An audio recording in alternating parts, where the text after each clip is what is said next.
अस्सलाम वालेकुम नाजरीन गिरामी। नाजरीन, ड्रामे और फिल्में हमारी ज़िंदगी पर बहुत ज़्यादा असरअंदाज होते हैं, लेकिन सबसे पहले इस बात को मद्देनज़र रखना चाहिए कि हम जो ड्रामे और फिल्में देखते हैं वो किस नौइयत के हैं। इस वक्त बॉलीवुड, इंग्लिश मूवीज़ और ड्रामों ने हर तरफ धाक बिठाई हुई है, जिनका ना तो कोई मकसद होता है और ना ही कोई फ़ायदा, बल्कि यूं कह लें कि बेहयाई को प्रमोट किया जाता है। अफसोस के साथ हमारी नौजवान नस्ल इन ड्रामों और फिल्मों को देखती है, उनका एक एक लफ्ज़ डायलॉग याद होता है, मगर जब इस्लाम की तारीख पर बात आए तो किसी को कुछ मालूम नहीं होता कि इस्लाम की क्या तारीख है और हमारे ताकतवर इस्लामी हुक्मरानों ने क्या क्या कारनामे सर अंजाम दिए हैं। 100 में से कोई चंद लोग होंगे जिनको इस्लामी तारीख के बारे कुछ न कुछ इल्म होगा। यही तल्ख हकीकत है और हमारे लिए लम्हा फिक्रिया भी है कि हम किस रास्ते पर चल पड़े हैं। हम मगरब के फेंके हुए जाल में फंस रहे हैं। लेकिन आज की हमारी वीडियो का टॉपिक एक मशहूर तुर्की का ड्रामा अर्तुगरुल गाजी है, जिसके बारे में ऐसे हकाइक हैं कि आप चौंक जाएंगे और आपको हकीकत का अंदाजा होगा। तो तमाम प्यारे नाजरीन से गुजारिश है कि वीडियो को एंड तक लाजमी देखिएगा। दोस्तों, मगरब चाहता है कि वो मुसलमानों को अपने जाल में फंसा कर उनके दीन से दूर कर दे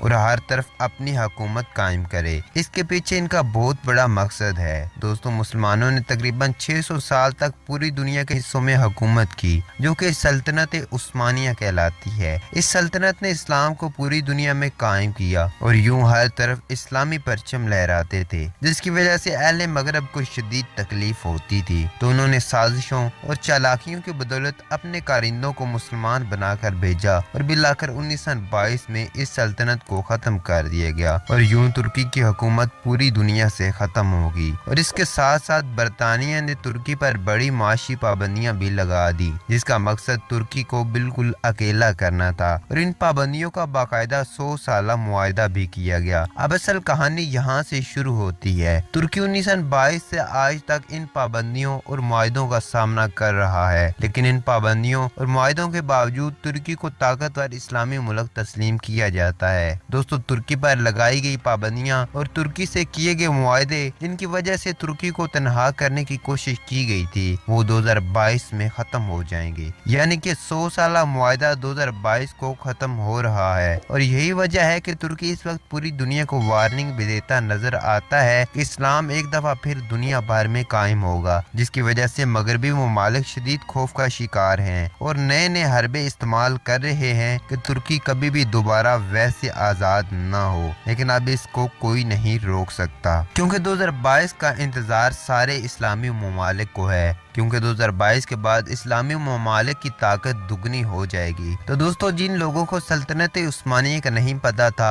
और जो लोग इस्लामी तारीख भूल चुके थे और इंग्लिश और हिंदी मूवीज देखकर अपनी ताकत भूल चुके थे, इन लोगों को जगाने के लिए, सल्तनत उस्मानिया के बारे में लोगों को बताने के लिए कि ये सल्तनत कैसे हिकमत अमली से वजूद में आई, इस सब के लिए तुर्की ने 2014 में एक ड्रामा शुरू किया, जिसका नाम दिरलिस अर्तुगरुल रखा गया। यानी कि इस ड्रामे में मुकम्मल दिखाया गया कि सल्तनत उस्मानिया कैसे कायम हुई थी और मुसलमानों ने कैसे दुनिया पर हुकूमत की और अर्तुगरुल के बेटे उस्मान ने क्या क्या हुकूमत अमली अपनाई। 150 इकसात पर मुश्तमिल इस ड्रामे ने पूरी दुनिया में धूम मचा दी और ये ड्रामा तकरीबन 100 से ज्यादा ममालिक में तर्जमे के साथ दिखाया जा रहा है, जिसकी वजह से अहले मगरब शदीद खौफ का शिकार हैं, क्योंकि इसकी वजह से लोग असल हकाइक से वाकिफ हो रहे हैं और लोगों में शऊर पैदा हो रहा है कि हम लोग कितनी ताकत के मालिक है। लोगों को अपनी असल ताकत का अंदाजा हो रहा है और मुसलमान अब जाग रहे हैं। अब ये ड्रामा पूरे मगरब के लिए खतरे की घंटी है कि मुसलमान अब फिर से जाग रहे हैं। मगरबी ममालिक इस ड्रामे को बैन करवाने की मुकम्मल कोशिश कर रहे हैं, मगर ये अब पूरी दुनिया तक फैल चुका है। अब मगरबी ममालिक को दो बातें खा रही हैं, एक तो मुसलमानों का फिर से जागना और सल्तनत उस्मानिया के बारे में समझना और अपनी असल ताकत का अंदाजा होना, और दूसरा 2022 में तुर्की की पाबंदियां खत्म होना और तैयब उर्दुगान का मगरबी ममालिक को वार्निंग देना। दोस्तों, इस वक्त पाकिस्तान हुकूमत ने भी इस ड्रामे को उर्दू तर्जमे के साथ पाकिस्तान में नशर कर दिया है और ये मुकम्मल ड्रामा पाकिस्तान में दिखाया जाएगा। याद रहे कि पाकिस्तान के वज़ीर-ए-आज़म इमरान खान भी अपनी कई तकारीर में इस ड्रामे का जिक्र कर चुके हैं और अब पाकिस्तान जैसे ताकतवर मुल्क में इस ड्रामे को नशर होता देखकर मगरबी ममालिक बदहवासी का शिकार है। दोस्तों, बहुत से लोग ये पूछ रहे थे कि ये ड्रामा आकर है है क्या और इसका मकसद क्या है और इसको पाकिस्तान में क्यों नशर किया गया। तो दोस्तों ये वीडियो उम्मीद है कि आपकी मालूमात में इजाफा करेगी और आपको समझ आ गई होगी। तो सब पाकिस्तानी इस ड्रामे को जरूर देखें और इस पर अमल करने की कोशिश करें और इस्लामी तारीख को भी समझें। बॉलीवुड हॉलीवुड जैसी फालतू मूवीज को छोड़ें और अपना असल मकाम पहचानें। तो दोस्तों उम्मीद करता हूँ कि आपको मेरी ये वीडियो अच्छी लगी होगी। अगर आपको ये वीडियो अच्छी लगी है तो इसको लाइक और शेयर लाजमी करें और मजीद वीडियोस के लिए हमारे चैनल सब्सक्राइब लाजमी कर लें। मिलते हैं नेक्स्ट वीडियो में। अल्लाह ने